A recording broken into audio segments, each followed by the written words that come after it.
Moin liebe Leute, ich bin zurück vom Nürburgring und jetzt muss das schwarze Schaf hier nochmal leergeräumt werden. Das Fahrrad muss noch abgenommen werden hinten vom Heckträger. Das alleine wäre jetzt nicht irgendwie ein Video wert, aber ich habe ja ganz viele Themen, zu denen ich euch eigentlich nochmal ein Update schuldig bin. Das soll in diesem Video dann gleichzeitig mit passieren, während ihr dann auch gleich ein paar Tipps beim Abrüsten sozusagen bekommt und ein bisschen Nachberichterstattung von der Schlammschlacht am Nürburgring. So werdet ihr in diesem Video erfahren, was ist eigentlich aus meiner Schadensreparatur geworden. Ich habe ja einen Streifschaden im vergangenen Jahr gehabt hier mit dem Spiegel. Das gucken wir uns gleich mal zusammen an. Und dann sind einige nette Grüße eingegangen bei mir. Auch darauf möchte ich in diesem Video mal eingehen, was denn so an Feedback zum Teil von euch gekommen ist. Ein anderes Problem habe ich dann noch mit Feedback der besonderen Art. Da könnt ihr mir vielleicht auch tatsächlich bei helfen. Es hat mit den Kommentaren zu tun. Nein, nicht mit negativen Kommentaren, sondern eher mit Kommentaren, die mich über den grünen Klee loben. Und was dahinter steckt und was ihr da eventuell tun könntet, um mich da zu unterstützen, auch dazu komme ich in diesem Video. Ach ja, und dann habe ich noch eine Neuigkeit von dem Tüftler, der mich damals mal mit diesem Abwasserset überrascht hat auf der Caravan Live in Freiburg. Das Set werde ich gleich auch zum Einsatz bringen, deswegen komme ich auch gerade da drauf. Der hat mir nämlich ein neues Produkt mal gegeben, das ich euch auch mal vorstellen soll. Bei der Gelegenheit wird es auch wieder Rabattcodes geben, sowohl für das Abwasserset als auch für das neue vorzustellende. Wenn euch das interessiert, bleibt gerne dran. Nach dem Intro geht's weiter.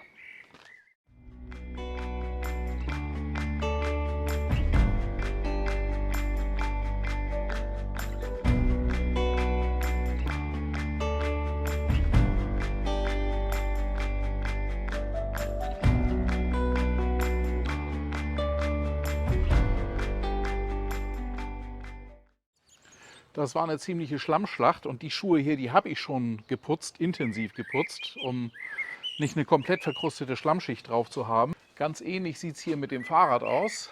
Das hat hier wirklich Höchstleistungen erbringen müssen. Also zum einen haben sich die Schrauben hier gelöst, gelockert. Die muss ich also nochmal nachziehen. Aber das Fahrrad muss auch nochmal eine Grundreinigung bekommen. Und dann sollte ich es auch mal wieder einfetten, denn speziell der Zahnradkranz hier, der hatte sich auf der einen Fahrt zum Adenauer Forst so mit Schlamm zugesetzt, dass es kaum noch schalten konnte richtig. Da musste man dann schon immer in die Gegenrichtung das Ganze wieder freitreten. Nachdem das Ganze dann gespült war, ging es wieder einwandfrei. Aber da ist natürlich jetzt überhaupt kein Fettfilm mehr drauf. Die muss also auch mal wieder geschmiert und gefettet werden. Ansonsten hat sich das Fahrrad sehr, sehr gut geschlagen. Da seht ihr auch noch hier, wie sich hier die Eifel verewigt hat. Die breiten Reifen schmeißen den Dreck weiter, als diese Abdeckung es dann wirklich von einem fernhalten kann. Das Ergebnis seht ihr auf meiner neuen Jacke, die ich mir extra gegönnt hatte hier von den 24 Stunden. Und auf meinem Rucksack, das ist auch noch zu sehen, ich habe das jetzt schon ein bisschen abgerieben hier. Das war also eine einzige graue Erdschicht, die da drauf war. Nur weil der Rucksack drauf war, ist die Mitte von der Jacke dann auch sauber geblieben. Ich hoffe, dass das rausgeht, weil das ist wirklich eigentlich nur Erde. Dass man das also mit einmal durch die Waschmaschine wieder rauskriegt aus der Jacke. Ansonsten muss ich sagen, hat sich das Fahrrad unheimlich gut geschlagen. In der Eifel, rund um den Nürburgring, wer da schon mal gewesen ist, also da geht es wirklich steil bergauf und bergab. Bestes Beispiel, wer mal unten an der Müllenbachschleife irgendwo gecampt hat auf den Zufahrtswegen, da sind sehr, sehr steile Steigungen. Da geht es erstmal ganz tief runter, wenn man in die Gegenrichtung fährt, natürlich entsprechend genauso steil wieder hoch. Und dann geht es auf der anderen Seite genauso wieder, dann den Berg rauf, respektive, wenn man aus der anderen Richtung kommt, den Berg runter, über eine erhebliche Strecke. Die meisten haben dort ihre Fahrräder nur geschoben. Mit dem hier, wie Butter, kommt man so hochfahren, überhaupt kein Problem. Auch die Federung auf den Waldwegen da in diesem Schlamm hat sich hervorragend geschlagen. Also für mich ist das Fahrrad jetzt momentan mein Lieblingsfahrrad, was solche Sachen angeht. Nichtsdestotrotz, ich mag diese Thule Fahrradträger nicht. Deswegen seht ihr auch hier, ich habe den Akku abgenommen. Ich habe auch die Kette, die ich hier am Sattel befestigt hatte, mit der man das Fahrrad dann zusätzlich sichern kann. Denn ich habe zwar eine Kette von AXA gehabt, aber die ist offensichtlich systemkompatibel mit dem Arbus-Schloss hier. Konnte ich also weiterverwenden von meinem alten Fahrrad. Auch die habe ich abgenommen, damit ich so wenig Gewicht wie möglich hier auf den Heckträger raufbringe. Ich habe auch die innere Position dabei genommen, denn je dichter das Ganze an der Heckklappe dran ist, desto weniger können sich Hebelkräfte aufbauen. Dieser Fahrradträger ist abschließbar. Das heißt, hier oben kann ich einmal drauf abschließen. Das hätte ich jetzt natürlich auch noch zusätzlich abschließen können, aber das habe ich mir gespart. Ich habe mich nicht mit den Standardsicherungen zufrieden gegeben. Ich habe hier oben eine zusätzliche Sicherung mit einem Spannband vorgenommen. Und hier unten hat sich sogar ein bisschen bewegt, aber der ist straff und der ist straff. Habe ich auch die Reifen noch mal zusätzlich gesichert. Aber jetzt ist es frei. Wenn ich jetzt das zur Seite drehe, das ist der Moment, wo man dann auch wirklich kräftig sein muss. Das Fahrrad wiegt. Das Hemiway A7 Pro ist mit 36 Kilo angegeben, inklusive Akku. Akku ist jetzt raus, damit müsste es aber immer noch so um die 30 Kilo wiegen. Ich kriege das hin, aber das ist sicherlich ein Gewicht, das nicht jeder gerne alleine hebt. Wichtig ist, dass ihr dann auch Teile wie die Kette dann auch wieder fettet, denn nach dieser Schlammaktion dürfte da überhaupt kein Fett mehr drauf sein. Also da gehört wieder anständig Kettenfett drauf. Jetzt geht es nur mal einmal schnell um die Erstreinigung, dass wir so ein bisschen die Eifel der Erde vom Fahrrad runterkriegen.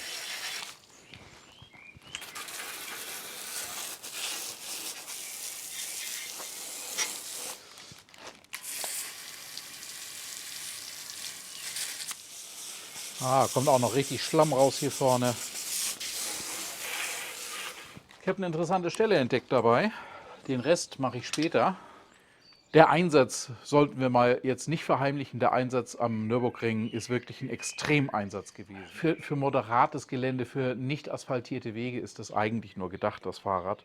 Und in die Richtung zum Zahnkranz kann er hier eigentlich nur kommen, wenn die Schwinge hier entlastet wird nach unten. Das heißt ja letzten Endes, dass ich hier irgendwo Sprünge habe machen müssen oder ohne das großartig zu merken gemacht habe, über die Waldwege am Adenauer Forst, die dann zum kurzzeitigen Eintauchen in den Zahnkranz hier geführt haben. Der Zahnkranz übrigens hat das gut verkraftet, da sehe ich jetzt keine Schäden dran. Und hier kann man schön an der Kette sehen, das Originalfett, das da eigentlich mal drauf gewesen ist, zum Teil jetzt weggespült, weggerieben ist. Man sieht das hier so an den Kettengliedern. Und da, wo jetzt noch Schmutz dran hängt, da ist wirklich noch Fett drauf. Diese Kette wird jetzt natürlich einmal richtig gereinigt. Da werde ich mal eine alte Bürste veropfern und danach wieder richtig neu eingefettet. Genauso auch wie hier hinten im Zahnkranz. Das Schaltwerk, muss ich sagen, hat sich ansonsten super verhalten. Also das Fahrrad lässt sich sehr, sehr schön schalten mit diesen beiden Handgriffen. Das ist ja die Alivia-Schaltung von Shimano. Jetzt ist er wieder gesichert. Der bleibt auch dran, denn ich habe jetzt demnächst ein, zwei Termine, wo ich tatsächlich überlege, das große Fahrrad nochmal wieder mitzunehmen. Euch fallen vielleicht die Magnetschilder hier auf. Die habe ich ja schon in meiner Herbsttour hier oben montiert gehabt. Und da die nicht so viel kosten, habe ich mir jetzt hier nochmal ein Vierer-Set, weil das nämlich besonders günstig war, das Vierer-Set zu dem Zeitpunkt, wo ich es bestellt habe. Das hat nur 2 Euro mehr gekostet als das Zweier-Set, das ich zuerst bestellt habe. Und so habe ich jetzt ein bisschen mehr von diesen Reflektorfolien dran. Die kann ich dann auch einfach so zusammensetzen, dass sie so aussehen, als ob sie zusammen jetzt aufgeklebt wären. Und dadurch, dass sie magnetisch sind, ihr habt das eben schon gesehen, dann kann ich sie auch jederzeit vom Fahrzeug wegnehmen. Solltet ihr auch immer tun, vor allen Dingen dann, wenn ihr das Fahrzeug wascht. Und es sollte auch diese Folie nicht dauerhaft drauf sein. Dann kann sie doch dem Lack schaden. Die Sonneneinstrahlung heizt das Material stark auf. Irgendwann geht das eine Verbindung mit dem Lack ein, die sich dann vielleicht nicht mehr so einfach abheben lässt. Also die Dinger werden raufgemacht, wenn ich sie gerade dann tatsächlich aktiv brauche für einen Einsatz. Und in der Zwischenzeit werden sie dann aber auch wieder abgenommen. Dann kommen wir zum allseits beliebten Thema Entsorgung. Die Kassette ist noch gefüllt. Ihr kennt das garantiert. Hier den Hebel zum Entlasten ziehen und das muss sich ganz einfach ziehen lassen, denn sonst ist innen drin die Klappe noch offen und dann würdet ihr die Kassette kaputt reißen, wenn ihr da dran rumruckelt. Aber so kann ich sie jetzt ganz einfach ziehen. Da ist jetzt eigentlich nur noch von der Rückfahrt ein kleines bisschen drin. Und da ich hier keine Toilettenchemie einsetze, die irgendwie großartig schädlich ist, darf der Inhalt hiervon tatsächlich jetzt auch in meiner ganz normalen Haustoilette entsorgt werden. Bei mir hat sich jetzt hier eingebürgert, ungefähr auf die Mitte der oberen Marke zu gehen. Dann funktioniert dieses Mittelchen von Obelink hier ganz hervorragend. So habt ihr das sauber im Tank drin, könnt euch drin keine Flecken machen. Denn das Zeugs reagiert zum Teil dann auch mit Kunststoff. Aber in der weißen Plastikschüssel oben im WC wollt ihr natürlich keine Verfärbung. Da ist es dann praktisch, wenn das schon von außen eingefüllt ist. Und das Fahrzeug ist jetzt direkt wieder betriebsklar für die nächste Tour. Abschließend nicht vergessen, diese Kassetten kosten viel Geld und sind tatsächlich sehr begehrt. Ja, und wenn wir das eine Abwasser haben, das Schwarzwasser, das sogenannte Schwarzwasser, das ist jetzt bereinigt. Das war das, was in der Kassette hier drin ist. Grauwasser nennt man das, was unten im Abwassertank drin ist. Und jetzt habe ich das Pech, dass meine Entsorgungsstationen in der Umgebung vorsehen, dass man mit einem Schlauch von einem Abwassertank das Ganze dann dorthin leiten kann. Das kann ich nicht. Dieses Fahrzeug hier hat einfach nur unten eine Öffnung. Ich kann das Ding mit dem Schlüssel hier öffnen und dann läuft es an der Stelle, wo der Schlauch endet und würde normalerweise in einer Auffangrinne dann aufgenommen werden. Die meisten Entsorgungsstationen sehen mittlerweile auch so aus, die bei mir in der Gegend leider nicht. Deswegen bin ich umso mehr froh, dass ich von Michael das Simply Collect Paket bekommen habe. Der hat sich dieses System hier einfallen lassen. Nicht den oberen Teil, den habe ich jetzt hier schon dran, weil das ist genau der Adapter, den ich dann bei mir brauche an meinem Fahrzeug. Damit ist das Ding direkt sofort einsatzklar. Ich habe hier einen Verschluss, der tropffrei das Ganze dann an einen Kanister anschließen kann. Und dieser Kanister nimmt dann einfach über die Schwerkraft das Wasser auf. Jetzt ist er ohne Luft, das heißt, das Wasser verdrängt dann einfach hier die Plastikhaut, muss nicht entlüften durch die Form des Plastikkanisters. Und ich kann jetzt also ganz einfach bis zu 20 Liter entnehmen. Ich habe 2 von den Kanistern im Set, das heißt bis zu 40 Liter sind so entnehmbar. Jetzt bringe ich das erstmal einmal an. So sieht das Ganze jetzt unterm Fahrzeug aus. Geht hier in den Kanister hinein und jetzt kann ich hier öffnen und da seht ihr, wie das Wasser sauber in den Kanister hineinläuft. Allzu viel Wasser habe ich jetzt am Nürburgring nicht gebraucht, aber so kann ich das Ganze hier auf meiner Auffahrt sauber aus dem Fahrzeug ablassen. Während das Wasser da jetzt rausläuft, kann ich euch noch zeigen, was es Neues gibt von Michael von Simply Collect. Er hat sich jetzt den Flatboy einfallen lassen. Das ist jetzt sicherlich ein Artikel, da muss euer persönlicher Bedarf entsprechen. Günstig nenne ich ihn jetzt nicht, kostet 34,95 €. Ihr könnt aber mit einem Rabattcode von mir 5 € Rabatt drauf bekommen. Wenn ihr das Abwasserset bestellt, gibt es dort einen weiteren Rabattcode, der euch auch nochmal 10 € spart. Das ist dann letzten Endes so, als ob ihr das versandkostenfrei bekommt beim Flatboy. Entsprechend hier bei dem Abwasserset ist es dann ein bisschen mehr, als nur die Versandkosten einzusparen. Aber er hat hier eine 10 Liter Camping-Gießkanne auf den Markt gebracht. Das Ganze wird in Deutschland produziert. Das ist also jetzt nicht irgendwelche billige China-Ware, sondern wirklich Qualitätsprodukt. Und durch sein Faltprinzip hier sehr, sehr klein zusammenfaltbar. Das passt sogar im Zweifelsfall in ein Handschuhfach. Ich würde jetzt nicht unbedingt mein Handschuhfach dafür opfern. Aber ich hatte ja bislang auch schon immer eine 5 Liter Kanne mit. Wohlweislich, weil ich selten mit der Kanne dann tatsächlich mal Wasser holen muss. Die 5 Liter Kanne nimmt nämlich schon genug Platz weg. Die ist nicht zusammenfaltbar, die ist dann einfach das Volumen, was sie hat. Als 10 Liter Kanne würde sie entsprechend noch viel unhandlicher sein bei mir in der Heckgarage. Und ich hole da ein bisschen den letzten Zentimeter raus bei mir. Da ist so ein Teil dann tatsächlich schon ziemlich praktisch. Im Set bekommt ihr einmal die Gießkanne selbst, die ich hier ganz einfach oben durch den Griff durchziehen kann. Ähnliches Prinzip des Zusammenfaltens wie auch beim Abwassersystem. Ich habe hier einen kleinen Zapfhahn mit dabei. Diesen Zapfhahn kann ich natürlich auch anstelle der Tülle, mit der man dann den Frischwassertank dann befüllen kann, hier oben draufsetzen. Dann hätte ich ja einen Getränkespender, Trinkwasserspender, den ich mir einfach irgendwo dann im Camp zum Kochen zum Beispiel hinstellen kann. Auch wieder Dual Use, viele Anwendungsformen, die man sich vorstellen kann. Hier geht also dann einmal der Spenderhahn drauf und ich kann hier meinen Frischwasservorrat direkt abzapfen. Alternativ ist das natürlich dann der Zweck, für den er als Flatboy eigentlich gedacht ist. Ich habe hier eine Tülle,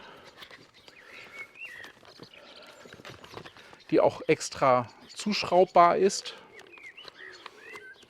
und kann dann hier über den großen Zugang, der auch befestigt ist, damit der Deckel nicht verloren geht. Das sind pfiffige Details, an die er da denkt immer, ne? Dann Einfach 10 Liter mir irgendwo holen. Der Griff hier ist auch ziemlich breit, wenn ihr euch das mal anguckt hier. Der schneidet nicht so leicht in die Hände ein. Also hier 10 Kilo dran zu tragen, das kann ich mir wirklich gut vorstellen. Und dann habt ihr auf ganz, ganz kleinem handlichen Format eine Gießkanne immer mit dabei, die in meinem Heckgaragenkonzept jetzt auch tatsächlich gut reinpasst. Da fliegt jetzt die 5 Liter Kanne raus und wird durch das Teil hier ersetzt. Wie gesagt, preislich ist das jetzt kein Sonderangebot. Nicht, dass wir uns da falsch verstehen. 34,95 € ist viel Geld. Ihr müsst selber entscheiden, ob es euch das Geld wert ist. Wie gesagt, mit meinem Rabattcode für circa 4 Wochen soll der Rabattcode aktiv sein. Werdet ihr das Ganze etwas günstiger bekommen können als normal. Habt ihr das Set einmal so auseinandergenommen, könnt ihr die Zubehörteile hier innen drin im Faltmechanismus unterbringen. Auch die Tülle. So, da ist alles jetzt am Platz. Und ihr seht, das ist jetzt nicht dicker geworden, nicht größer geworden. Und jetzt kann das Ding ganz klein bei mir in die Heckgarage mit rein. Ja, mittlerweile hat er aufgehört zu laufen. Das heißt, mein Abwasser hier ist dann auch jetzt allmählich sauber raus. Das kann ich gleich entsorgen. Jetzt hatte ich euch ja noch gesagt, ich könnte von euch Hilfe gebrauchen, was Kommentare angeht. Ich bekomme seit ungefähr 5, 6, 7 Monaten geht das jetzt so. Da hat mein Kanal offensichtlich eine Schwelle überschritten, dass ich leider für die Bots interessant werde.